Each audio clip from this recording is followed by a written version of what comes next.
Welcome to Influencer. He's an author, actor, humorist. Some of you may know him from The Daily Show or from those Mac versus PC commercials. And he now has a new book out called That Is All. Please welcome via Skype, John Hodgman.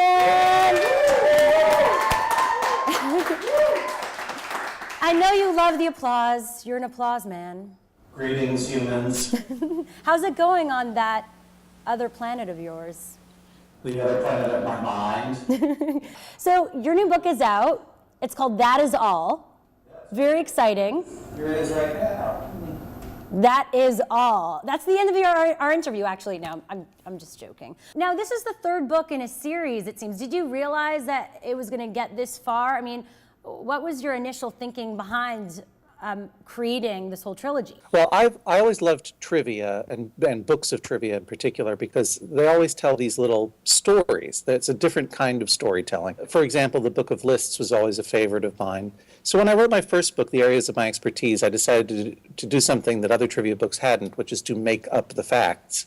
So with the Book of Lists, you might have the 9 U.S. presidents who were cigarette smokers or something like that. In mine, it's the 9 U.S. presidents who had hooks for hands. Mm-hmm. So, not many people knew that FDR had a hook for a hand because it was shaped like a wheelchair, that sort of thing. Where do you do the research for all of this? How do you come up with these ideas? That was the easiest one.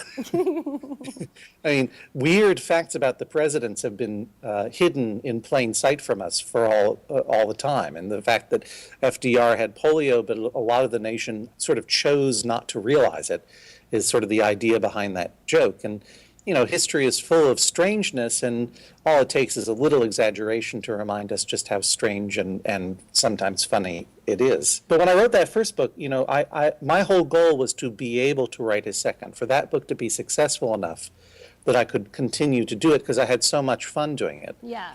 So what happened was I went on The Daily Show as a guest and then was asked back to be a contributor, and suddenly I had this completely unexpected and largely accidental career on television. And the first thing I did was to tell my publishers that I wanted to write 2 more of these books because the best books are always trilogies. Well, what did you want to do before all this then, if this was so unexpected? This is what I want.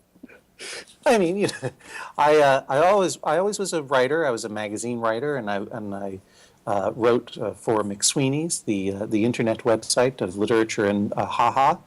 And I would write and perform material for This American Life on public radio. And the problem was that I could never write a book because my attention span simply isn't long enough. So what I ended up doing was writing these books of short pieces, some of them so short they're not even complete sentences. Lists and charts and short little articles about the Loch Ness Monster and the end of the world and how boats work and how magic tricks work and that sort of thing. All right, well, so if the 99% and the 1% decided to have their differences decided by Judge John Hodgman, what would be your decision? Oh, you are making reference to my podcast? Of course, I'm making lots of references. I'm cross-referencing here. That is the apex of modern culture. If they were to meet, what would I decide?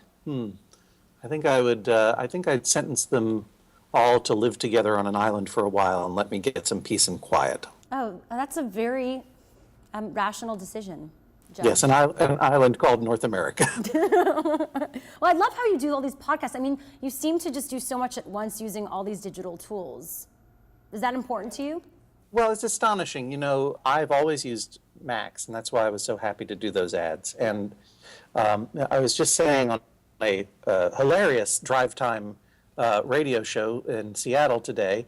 We were talking about death, as you do on hilarious drive time radio shows.